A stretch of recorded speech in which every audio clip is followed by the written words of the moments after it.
Are you confused by all the supplements and recommendations for reducing inflammation? Do you wish you knew exactly what to do to prevent chronic disease? Do you wish you could find a simple way to get healthy even with a busy schedule? End the confusion and overwhelm with my 10 simple habits to reduce inflammation and prevent chronic disease. Hey busy mama, did you know I have free printables on my website to help you reach your health goals? If you are looking for tools to reduce inflammation, meal plan, and improve your health, check out the free section on my website to get your printables now. I will leave a link in the show notes. I hope you check it out.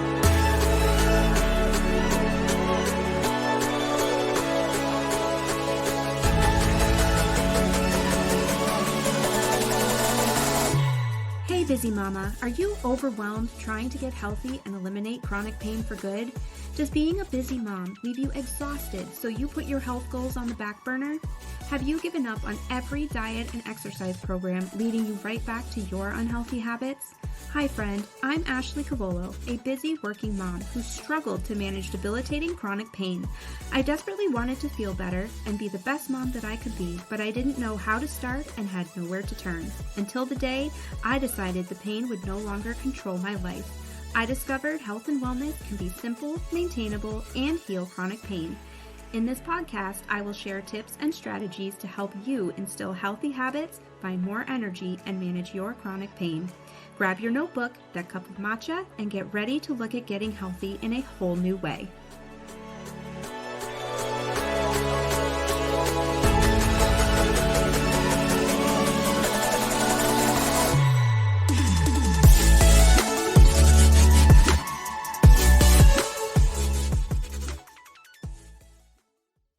Welcome back, friends. So today I am sharing with you my 10 daily food habits to reduce inflammation. If we go back to October, when I first started my podcast, in episodes 1 and 2, I took a deep dive into my autoimmune journey, and I shared the key to my health transformation was an anti-inflammatory lifestyle. Today, I am still following the same protocols I used back then to heal my body. A lot has changed over the 5 years, but as a busy working mom and wife, my anti-inflammatory non-negotiables have stayed the same because they really work for me. So I am letting you in on my secrets and sharing my 10 daily food habits to reduce inflammation.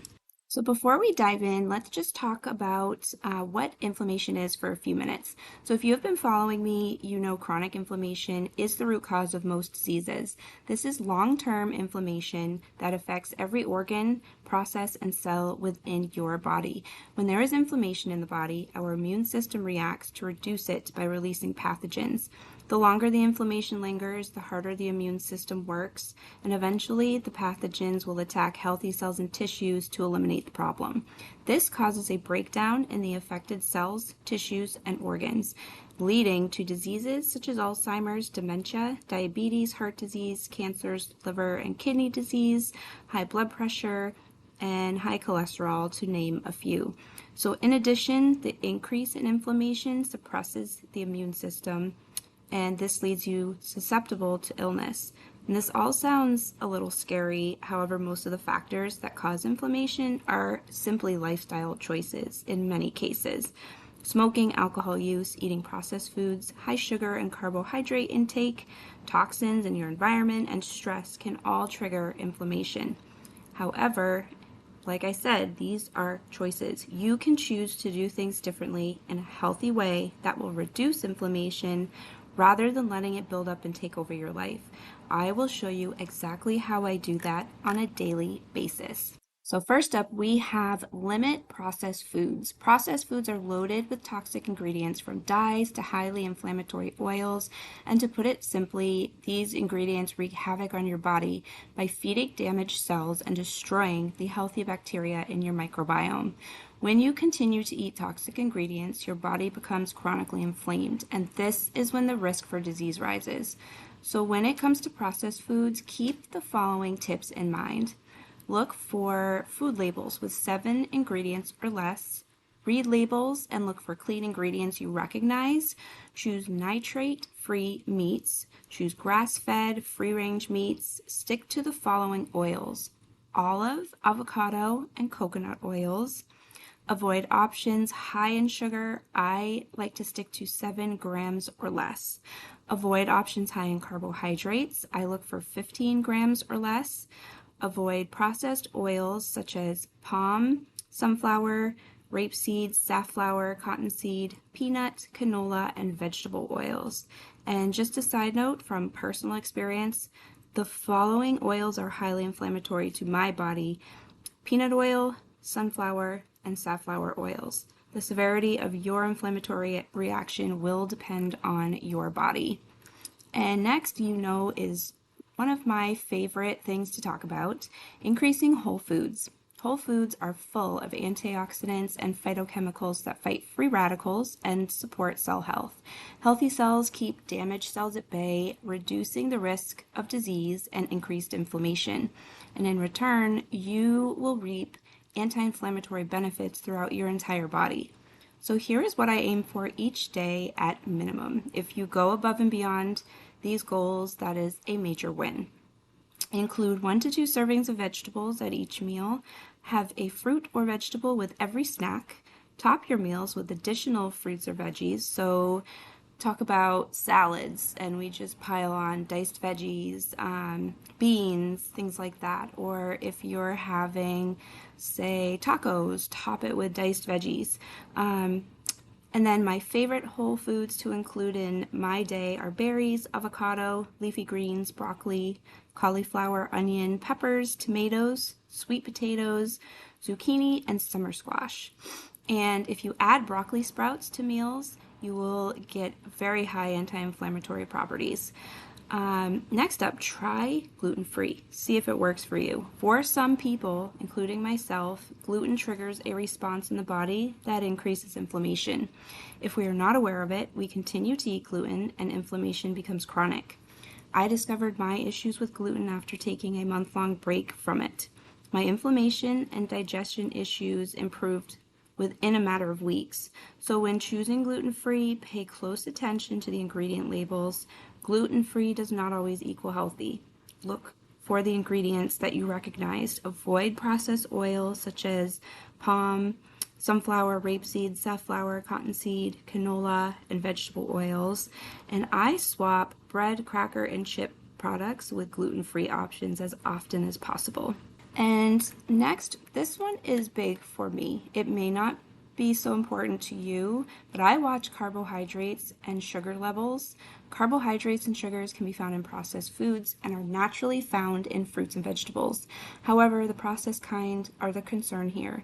I never watch my carbohydrate intake when I eat fruits and vegetables, but I always watch my processed food intake to reduce inflammation. The easiest way to avoid all of this is avoid processed foods altogether: white flour and white sugar. Replace white flour with almond or coconut flour. Replace white sugar with coconut sugar, maple syrup, or honey. Look for 15 grams of carbohydrates or less. Look for 7 grams of sugar or less. Avoid processed white flour and sugar. Avoid processed foods altogether. And on a side note, there are some clean, mildly processed options out there. Simple Mills is a great brand, and I'll link their website in the notes. So the goal here is not to avoid carbohydrates necessarily, but it is to keep your inflammation and your blood sugar stable. So that is the goal here. And next up, omega-3s. Omega-3s support inflammatory reducing molecules while also aiding in insulin, heart, and brain support. This plays a major role in cellular health, allowing cells to eliminate damaged cells for a healthier system. So try flaxseed. I add a serving to my morning smoothies. Bob's Red Mill is my favorite. Nuts, walnuts are my favorite. Well, they were until I developed a sensitivity. Seeds, I try to eat sunflower and pumpkin seeds and chia seeds daily. I top my yogurt with them, add them to a salad, or just eat them as a snack. And avocado, I try to have a whole avocado just about every day. I'll cut it in half, have one half with my breakfast, say eggs or avocado toast, and then I'll have the other half with lunch or dinner. Salmon is a great source of omega-3s for those who eat seafood. I do not eat seafood, but if you do, that's a great option. Fresh turmeric and ginger is the next one. Ginger and turmeric both have antioxidant and anti-inflammatory benefits. Both reduce free radicals in the body, supporting the cells, and in return, inflammation is reduced and prevented. You can get amazing benefits from ground turmeric and ginger. Adding them fresh to smoothies or meals will take health benefits to a new level. My favorite way to use them is to put a fresh slice of each in my smoothie each morning. So you can add thinly sliced turmeric or ginger to meals, add grated ginger to soups. There are some amazing ginger and turmeric teas out there. I'm going to link some in the notes for you.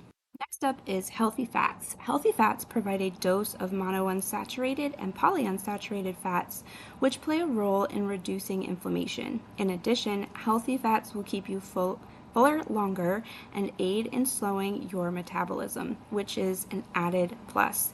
Each day, I ensure I am getting avocado, typically one per day, flaxseed. I try to get 1 to 2 servings in. I at least get 1 serving in my morning smoothie. Chia seeds, I try to get 1 serving in. I might add it to my morning smoothie or my yogurt. Olive oil or avocado oil, I use both for cooking, drizzling on salads, and vegetable side dishes. Avocado has a very high heat tolerance for cooking on the stove, so that is my choice for cooking. I'll use olive oil more so on salads and drizzling on food. Nuts and seeds, I typically have sunflower and pumpkin seeds and sprinkle them on my yogurt, salads, or have them for a snack. Dark chocolate, the darker the better. I typically will have 1 to 2 squares of 75% dark chocolate every day. Sometimes 70% is the darkest I can find, so that's the option I'll go with, but the darker the better. And then we have collagen. Collagen has really been talked about quite a bit lately. Collagen is a key element in inflammation reduction. It supports joint health, keeps our gut microbiome balanced, and it fights off inflammatory cytokines, all of which affect inflammation levels in the body. You can use collagen supplements, however, it is imperative that you research the ingredients and the source. Many supplements are made of fillers, which is a waste of money and a potential health hazard.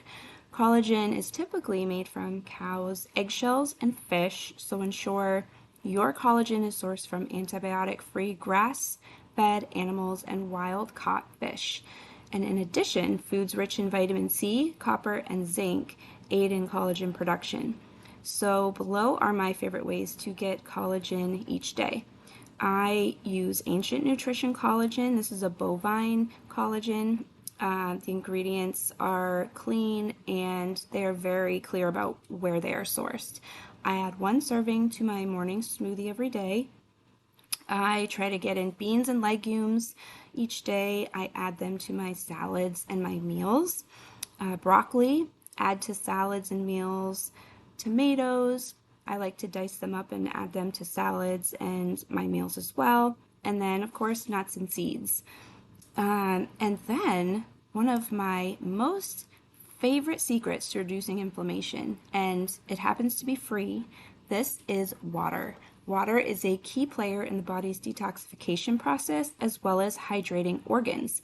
The simple act of drinking water ensures your entire body is functioning properly, including our detox systems, organs, and cells. Without water, everything slows down, including the ability to fight inflammation. My favorite trick is to carry my 64-ounce stainless steel water bottle with me everywhere I go. I will link that in the show notes for you as well. It keeps things super cold. It's really affordable. I think it's about $24 on Amazon. I sip this all day long, from the time I wake up all the way to bedtime. And by the time I get in bed, I usually have had 3 or 4 of these full water bottles, which is amazing. So get yourself a nice water bottle, something you'll enjoy using, fill it up, and just drink it throughout the day. When it's empty, fill it right back up. And you'll be good to go for the entire day. So next up is catechins, vitamin C, and vitamin D rich foods. Catechin is the anti-inflammatory oxidant found in foods like green tea, berries, red wine, and dark leafy greens. Vitamin D and C are found in many fruits and vegetables, and together these vitamins and antioxidants work together to eliminate damaged cells, ultimately eliminating oxidative stress. So I try to get 1 to 2 cups of green tea, and I'll do steeped in a tea bag, or I will make a matcha latte. I try to get 2 or more servings of berries each day, 1 to 2 squares of dark chocolate per day, 2 or more servings of dark leafy greens, 3 to 4 servings of colorful fruits and vegetables such as oranges, peppers, tomatoes, carrots, berries, and onions. These are pretty much realistic servings that I find is reasonable for me to fit into a day. More is going to, of course, help you even more so than what I'm suggesting here. This is what I find is manageable for me. I'll, of course, increase this as often as possible. So the takeaway, this is how I live an anti-inflammatory lifestyle that works for me and my schedule. You can see how easy it is to make these habits fit with your schedule, lifestyle, and preferences. It comes down to making a healthier choice. Think about areas in your life where you could make a healthier swap with some of these suggestions. Make a few swaps at a time, and before you know it, you will be feeling better and reducing inflammation. Next week, I will talk about my healthy habits that reduce inflammation in other areas of life, such as stress reduction, movement, and you don't want to miss this. So check back next week, and I'll see you then. Hey friend, I hope this episode helped you in your health journey. If you were inspired or motivated, please leave a 5-star rating and written review in Apple Podcasts, or please share it with another mama who would be blessed by it. I'm off to make another matcha and whip up a healthy snack. Thanks for listening. I'll catch you next Thursday.